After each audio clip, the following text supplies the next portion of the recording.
광주 군공항 유치를 둘러싸고 무안군이 전남도와 대립각을 세우고 있는 가운데 한평과 고흥군이 유치전에 뛰어들고 있습니다. 박지원 전 의원이 해남 진도 완도 출마를 선언하면서 전남 지역 최대 격전지로 급부상하고 있습니다. 전남 지역에도 닷새째 폭염이 이어지고 있습니다. 온열 질환에 주의가 당부되고 있습니다. 폭염이 이어지고 있는 가운데 전남에서 차량과 창고 화재 등 사건 사고가 이어지고 있습니다. 여러분 안녕하십니까? 목포 MBC 뉴스데스크입니다. 광주 군공항 이전 문제가 전남 곳곳을 들썩이게 하고 있습니다. 무안국제공항에 있는 무안군은 절대 반대 입장을 유지하고 있는 반면 한평군에 이어 고흥군 일부 주민들까지 유치전에 뛰어들었습니다. 박종호 기자입니다. 광주 군공항 이전과 전남 지역 공항 활성화 방안을 주제로 MBC 특집 대담이 열린 지난주. 군공항의 무안 이전을 반대하거나 찬성하는 무안 군민들이 한꺼번에 몰려들었습니다. 집회 현장을 찾은 김영록 지사에게 반대 측 군민들은 전라남도는 중립을 지켜야 한다고 항의했고, 찬성 측은 무안 국제공항의 활성화를 위해 군공항도 수용해야 한다며 맞불 집회로 대응했습니다. 무안도 그러면은 협상 테이블에 나와서 찬성을 하든 반대를 나와서 적극적으로 주장을 하세요. 소멸 위기를 극복하겠다며 군공항 유치를 선언했던 한평군은 이달 예정돼 있던 군민 여론조사를 오는 12월로 연기한 상황. 한평군은 주민 불화를 줄이고 의견을 취합하기 위한 것이라고 밝혔지만 반대 측 군민들은 찬성률을 높이기 위한 꼼수라고 반발하며 갈등은 이어지고 있습니다. 이런 가운데 고흥군 일부 주민들도 광주 군공항 유치전에 뛰어들었습니다. 군공항 유치위원회를 결성해 광주 군공항은 간척지가 있는 고흥에, 민간공항은 무안에 이전하는 방안을 주장하고 있습니다. 군공항 이전 사업과 관련해 특정 지역을 염두에 두고 있지 않다는 국방부 회신 등을 근거로 전라남도와 무안군, 광주시를 잇따라 찾고 있습니다.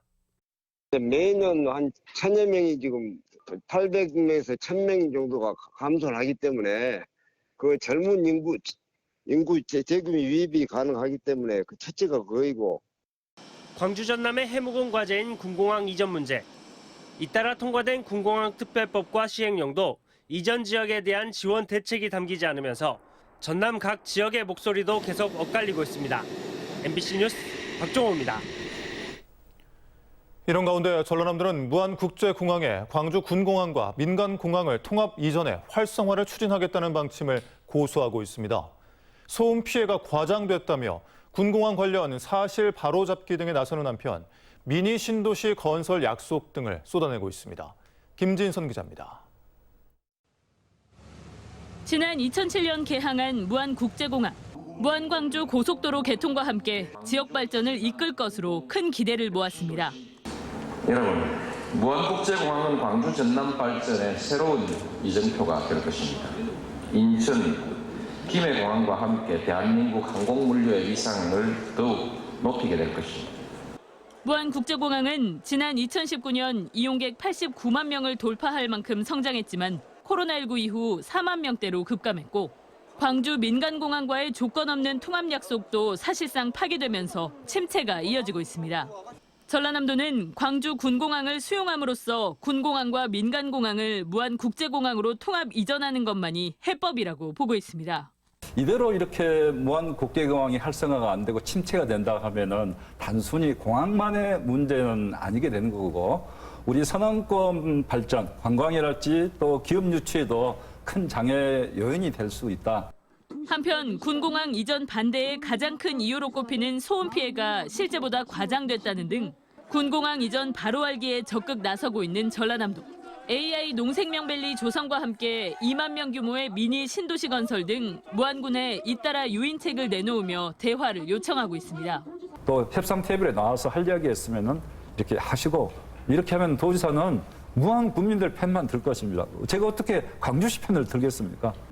전라남도는 광주 군공항 이전 해결을 위해 국방부에는 보다 적극적인 역할을, 광주시에는 이전 지역에 대한 1조 원 이상의 지원과 함께 군공항 문제가 해결될 경우 민간공항을 즉각 보내겠다는 공식적인 선언을 요구하고 있습니다. MBC 뉴스 김진선입니다. 다음 뉴스입니다. 영암과 순천 등지에 폭염 경보가 내려진 가운데 광주 전남 지역에는 닷새째 폭염특보가 이어지고 있습니다. 오늘 낮 최고 기온은 목포 32도, 무안이 33도를 기록하는 등 전남 지역은 평균 32도를 넘는 폭염이 계속되고 있으며 밤사이 일부 지역에서 소나기가 내리는 곳도 있겠습니다. 기상당국은 당분간 폭염이 이어질 것으로 보인다며 온열 질환 예방에 각별히 신경 써줄 것을 당부했습니다. 고용노동부 목포지청은 지난 11일 유령 직원을 고용하고 회사를 의도적으로 폐업하는 방식으로 간이 대지급금 11억여 원을 타낸 사업주 2명을 구속했습니다. 이들은 의도적으로 모두 15개 회사의 설립과 폐업을 반복해 국가가 사업주를 대신해 노동자 체불 임금을 지급하는 제도인 간이 대지급금 제도를 악용해온 것으로 드러났습니다. 내년 4월 총선을 앞두고 전남 지역 각 선거구에 어떤 인물들이 출마할지 궁금해하시는 분들 많으실 겁니다. 목포 MBC는 총선 출마 예정자들을 소개해드리는 순서를 마련했습니다. 오늘은 해남, 완도, 진도 선거구입니다. 해남, 완도, 진도는 박지원 전 국정원장의 출마 선언으로 내년 총선에서 호남 최대 격전지로 떠오르고 있는데요. 재선을 노리는 윤재갑 현 의원에 맞서 더불어민주당에서만 6명의 도전장을 내밀고 있습니다. 신광하 기자입니다. 재선을 노리는 현역 윤재갑 의원. 지난 총선에서 민주당 공천을 받아 당선된 윤 의원은 현역 프리미엄과 조직력이 강점. 금배지를 향한 경쟁에 박지원 전 국정원장이 뛰어들면서 최대 격전지가 됐습니다.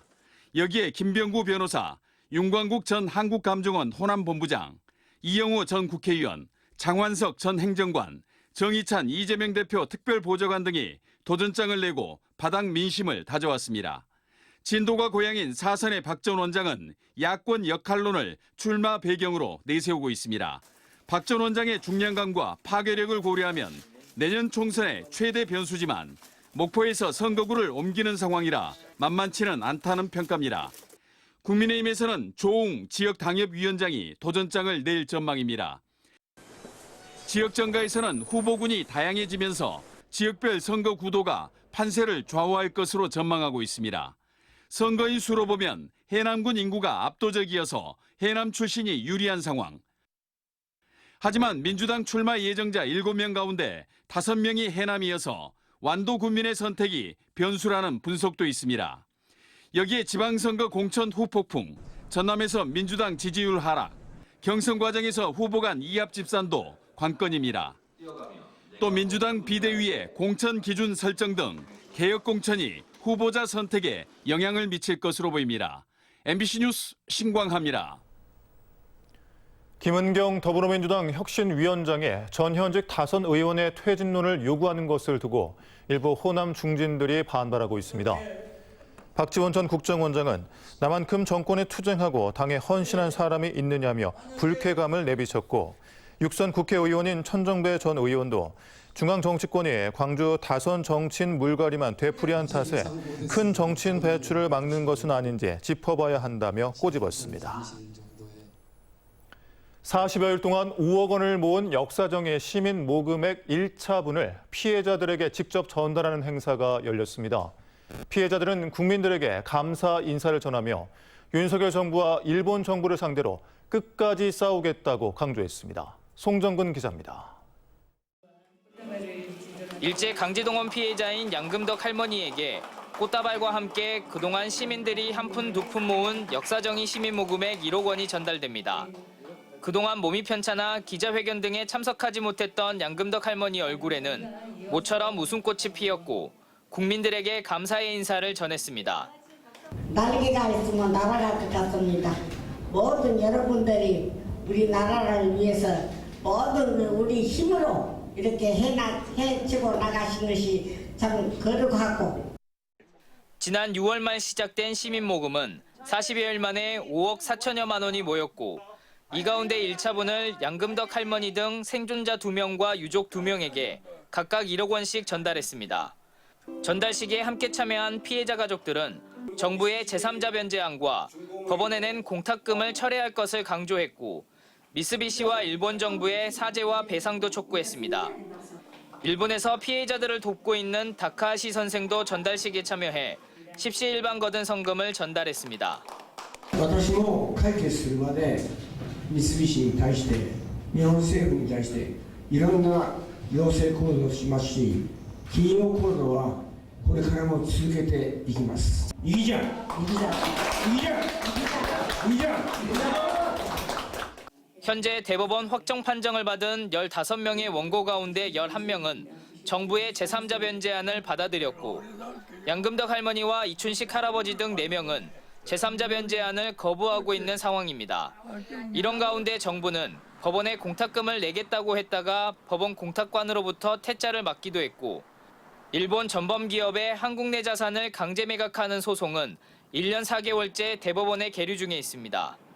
시민모금에 힘을 보탠 시민들의 작은 위로가 피해자들에게 용기가 되고 있는 이유입니다. 마지막 난간에 서 있는 그 싸움을 지키고자 모금운동을 하자고 결의했지만 정말 막막했습니다. 쉬운 일이 아니잖아요. 단순한 서명운동 참여해달라고 하는 것이 아니잖아요. 이번 시민모금운동은 단순히 피해자를 돕는 게 아닌 윤석열 정부의 굴종외교를 심판하고자 하는 민심이 한 곳에 모이고 있는 것이라며 시민 모임은 내년 6월까지 모금 활동을 계속해 나간다는 계획입니다. MBC 뉴스 송정근입니다. 폭염 속에 차량과 창고 화재가 잇따르고 있습니다. 섬 지역에서는 응급 환자가 발생해 출동한 해경에 의해 육지로 이송됐습니다. 안준호 기자입니다. 오늘 오전 11시 50분쯤 남해안 고속도로 장흥에서 보성 방면 제암산 2터널에서 달리던 승용 차량이 불이 났습니다. 불은 출동한 소방관들에 의해 40여 분 만에 진화됐지만 화재 차량을 피하는 과정에서 속도를 줄이던 SUV 차량 2대가 추돌했습니다. 이 사고로 운전자와 동승자 등 4명이 경상을 입고 병원으로 이송됐습니다. 이에 앞서 오늘 새벽에는 장흥군 회진면과 한평군 해보면의 창고에서 화재가 잇따랐습니다. 두 화재 모두 인명피해는 없었으며 소방당국은 전기적 요인을 화재 원인으로 보고 정확한 경위를 조사하고 있습니다. 주말 사이에는 섬 지역 응급 환자 4명이 해경에 의해 병원으로 옮겨졌습니다. 완도 해경은 어제 오전 11시 20분쯤 완도군 보길도에서 손가락이 절단된 응급 환자를, 같은 날 오후에는 소완도와 노화도에서도 응급 환자들을 병원으로 이송했습니다. 앞서 지난 12일 오후 4시 10분쯤에는 완도군 청산도에서 경운기 사고를 당한 환자가 해경에 의해 병원으로 옮겨지기도 했습니다. MBC 뉴스 안준호입니다. 목포시는 목포대 의대 유치 신규 위원들에게 위촉장을 수여하고 의대 유치에 총력을 이어가기로 했습니다. 위원회는 지난 7월 초 개정된 목포대 의대 유치 조례에 따라 시도 의원과 학계, 시민사회단체 등 27명으로 구성됐습니다. 완도군은 장보고 기념관 내부 리모델링을 마치고 오는 9월 1일부터 재개관에 들어갑니다. 지난 2008년 개관된 장보고 기념관은 내부 시설 노후화로 96억 원을 투입해 전시 콘텐츠 개편과 시설 개선 사업을 2년여에 걸쳐 추진했습니다. 완도군은 재개관에 앞서 오는 16일부터 오는 31일까지 무료로 시범 운영합니다.